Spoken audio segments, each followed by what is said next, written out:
சபையோர் அனைவருக்கும் வணக்கம். நான் திருப்பத்தூர்லேருந்து வந்து எம் கந்தசாமி பேசுகிறேன். ஒரு சின்ன விண்ணப்பமாக இருக்கலாம் உங்களுக்கு. இந்து மதத்துக்கும் முஸ்லீம் மதத்திற்கும் ஒரு சில வேறுபாடுகள் இருக்குது. அதே சமயத்தில் ஒற்றுமைகளும் இருக்குது. ஒற்றுமையில் இருக்குது, வேறுபாடு என்பது சொல்கிறதுல இந்து மதத்தில் உள்ளவங்க சிலை வழிபாடு சொல்கிறாங்க. ஆனால் இஸ்லாமில் சிலை வழிபாடு கிடையாதுன்னு சொல்கிறீங்க. ஆனால் ஹவுபத்துல்லா என்பது இறைவனால் இறக்கப்பட்ட கல், அதை வச்சு வழிபடுறீங்க.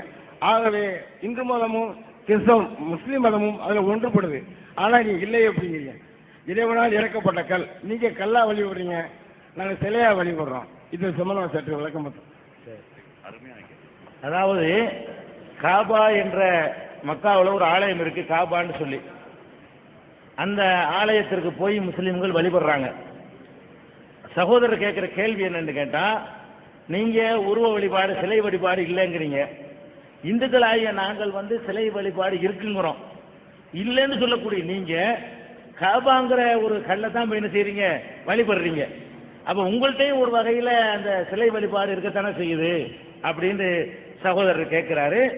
அதாவது காபாவுல போய் வழிபடுறது வேற, காபாவை வழிபடுவது வேற. நாங்கள் போய் அந்த இடத்துல போய் வழிபடுறோம். ஒரு பள்ளி வாசல்ல போய் வழிபட்டோம்னு சொன்னா பள்ளி வாசலை வழிபடல, வழிபாடு இடம் பள்ளிவாசல், பள்ளிவாசல்ல இறைவனை வழிபடுறோம்.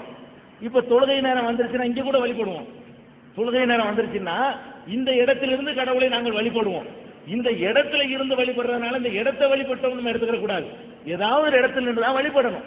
அதனால காபாவை கடவுள்னு நாங்கள் நினைக்கல. காபா என்ற கல் எங்களுக்கு வறுமையை போக்கும், எங்களுக்கு செல்வத்தை தரும், நாங்கள் பேசுறதை அறிந்து கொள்ளணும், அப்படி நாங்கள் நம்ப கூடாது. அதாவது முதல்ல கட்டப்பட்ட ஆலயம் காபா என்று நாங்கள் நம்புறோம். முஸ்லிம்களாக எங்கள் நம்பிக்கைப்படி கடவுளை வணங்குவதற்காக உலகத்திலேயே முதலில் எழுப்பப்பட்ட ஆலயம் காபா. முதல்ல எழுப்பப்பட்ட ஆலயத்தில் போய் ஒரு தடவை கடவுளை வழிபட்டுட்டு வா, இதுதான் கட்டளையே தவிர அது கடவுள் கிடையாது. அது ஒரு கல். இப்போ நாங்கள் தெளிவா சொல்றோம்.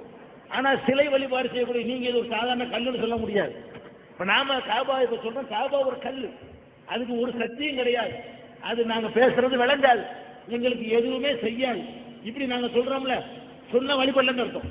இப்படி கடவுள்னு நினைத்தவர்களால் சொல்ல முடியாது. நாங்க கடவுள் நினைச்சிருந்தோம்னு சொன்னா அதைத்தான் நாங்க வழிபடுறோம்னு சொன்னா இந்த மாதிரி தெளிவாக நாங்க சொல்ல முடியாது. அப்ப இப்போ உமர் என்ற ஒரு இரண்டாவது ஜனாதிபதி, நபிகள் நாயகத்துக்கு அடுத்து அபூபக்கர் ஆட்சிக்கு வர்றாரு. அவருக்கு அடுத்து உமர்னு வர்றாரு. நபிகள் நாயகத்துடைய இரண்டாம் தரத்தில் உள்ள சீடர். அவர் என்ன பண்றாரு, காபாவுக்கு நின்று சொல்றாரு, நீ ஒரு கல் என்பது எனக்கு நன்றாகவே தெரியும். சொல்லிட்டு தான் அவர் என்ன செய்யறாரு, அதுல போய் வழிபாடு நடத்துறாரு. அப்ப அதை நாங்க கடவுள்னு நினைக்கவே இல்லை, நினைக்க கூடாது. ஒரு முஸ்லீம் நினைச்சாலும் இஸ்லாத்துக்கு போயிடுவான். அது வழிபடுறதுக்குரிய முத கட்டப்பட்ட ஒரு ஆலயம், அவ்வளவுதானே தவிர அதுக்கு எந்த விதமான கடவுள் தன்மையோ அம்சமோ கிடையாது. அதுக்கு வழிபாடும் கிடையாது. அதை நாங்க கும்பிடுறது கிடையாது. அங்க இருந்து கொண்டு அல்லாஹ்வை கும்பிடுறோம். அதான் வேற. இந்த அங்கே கொடுங்க. அது நீ சொல்றதை ஒத்துக்கிட்டாங்க. அந்த இந்தியாவில் இருக்கிறவங்க மேற்கு நோக்கி தொழுகிறீங்க. அதே மாதிரி ஒவ்வொரு நாட்டுக்காரர்களும் ஒரு ரவுண்டா இருந்து அந்த காபா கல்லை நோக்கி தானே தொழுகிறீங்க. உலகத்திலிருந்து எந்த இருந்தாலும் அதனுடைய அமைப்பு ரவுண்டா வச்சு ஒவ்வொரு நாடுகளையும் ஒவ்வொரு வழியில் இருந்தாலும், ஆனால் நோக்கி இருக்கிறது அந்த நீங்க கும்பிடக்கூடியது அந்த காபா கல் இதுதானே, ஒரு இதுதானே. இந்தியாவிலிருந்து மேற்கு நோக்கி தொழுகிறாங்க. அதே மாதிரி ஒவ்வொரு நாடுகளில் இருந்தும் தொழுவக்கூடிய டைவர்ஷன் அந்த நீங்க அந்த இதுக்கு முதல்ல சொன்னீங்களே, இறைவனால் இறக்கப்பட்ட கல் அப்படின்னு சொல்றீங்களா, அதை தானே நோக்கி தொழுகிறீங்க. நாங்கள் சிலையா படிச்சிருக்கோம், நீ அந்த கல்லை கல்லா வச்சுக்கீங்க. அதாவது உலகத்தில் உள்ள எல்லா முஸ்லீமுமே காபாவை நோக்கி தான் தொழுகிறோம் இன்னைக்கும். இப்போ நம்ம மேற்க நோக்குறோன்னு வைங்க, இந்தியாவுக்கு மேற்கே காபா இருக்குது. அதனால முஸ்லீம்கள் மேற்க தொழுகிறாங்க. வேற நாடுகளில் இருக்கிறவங்க கிழக்க தொழுவாங்க, அவங்களுக்கு கிழக்க இருக்கு காபா. இன்னும் சில நாளில் இருக்கிறவங்க வடக்க தொழுவாங்க, தெற்க தொழுவாங்க. காபா மையமா வச்சு இப்படி இருக்கிறவர்கள் இப்படி தொழுவாங்க, அப்படி இருக்கிறவர்கள் இப்படி தொழுவாங்க, இந்த பக்கம் இருக்கிறவங்க எப்படி தொழுவாங்க, இந்த பக்கம் இருக்கிறவங்க இப்படி தொழுவாங்க. இதுதான் உண்மை. அவர் என்ன கேட்கிறாரு, எங்க இருந்தாலும் அதைத்தான் நோக்குறீங்க, அதைத்தானே வழிபடுறீங்கன்னு திரும்பவும் என்ன செஞ்சாரு, அதைத்தான் அவர் கேட்கிறாரு. நான் என்ன சொல்றேன், எதையாவது நோக்கித்தான் ஆகணும். ஒன்றையும் நோக்காமல் ஒரு மனிதன் இருக்க முடியுமா? இப்ப நீங்க என்னைய நோக்குறீங்க, நான் உங்களை நோக்குறேன். உன்னையும் நோக்காம ஒண்ணு காட்டுங்க பார்ப்போம். எதையாவது ஒன்றை நோக்காத ஒரு நிலை கிடையாது. மனிதன் என்று சொன்னால் அவன் என்னத்தையாவது நோக்கித்தான் ஆகணும்.